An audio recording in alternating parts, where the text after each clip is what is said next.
যারা আল্লাহর ওলিদের সাথে হুব্বে দরবে শাহ কালিদের জান্নাত আছে, যারা আল্লাহর ওলিদের সাথে নিসবত রাখবে, সম্পর্ক রাখবে, মহব্বত রাখবে, ভালোবাসা রাখবে, আসা যাওয়া রাখবে,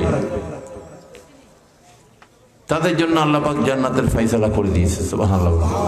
আর যারা দুশমনী রাখবে, দুশমনী তাহালা লানাত, তাদের উপর আল্লাহর লানত বর্ষিত হবে। নাউযুবিল্লাহ বলেন। তো আজকে যারা আপনারা দেখবেন নামাজ পড়ছে, রোজা রাখতেছে, ডিলাগুলো হজ দেখা সব করতেছে, সব কিছু করার পরও সে একজন মানুষ হিসাবে সে প্রতিষ্ঠিত হইতে পারছে না, ঠিক কিনা? একজন মানুষ হওয়ার জন্য যে গুণাবলী মানুষের দরকার, হাইওয়ানিয়াত থেকে মুক্ত থাকা, জাহেলিয়াত থেকে মুক্ত থাকা। জাহেল আজকে মানুষ এমন অবস্থা হয়ে গেছে, বিশেষ করে যেগুলা যারা এলমের ফকর করে বা এলম যাদের কাছে বলে যে আমরা শিক্ষিত, শিক্ষিতরাই আজকে কি করছে?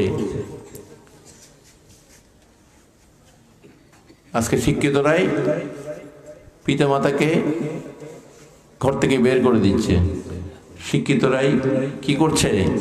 বৃদ্ধাশ্রমে পাঠিয়ে দিচ্ছে। শিক্ষিতরাই আজকে শিক্ষার বাহাদুরি করে দেশে দুর্নীতি করছে, ঠিক কিনা? দেশের মানুষের সম্পদ লুটপাট করছে। তাহলে এই শিক্ষা তার কোনো লাভ আছে?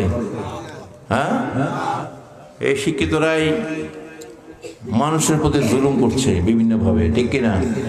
আজকে দেশকে জিম্মি করে রেখেছে তারা। তাহলে এই শিক্ষা তার কোনো কাজে আসে নাই। এটা সুশিক্ষা না, এটা হচ্ছে কুশিক্ষা।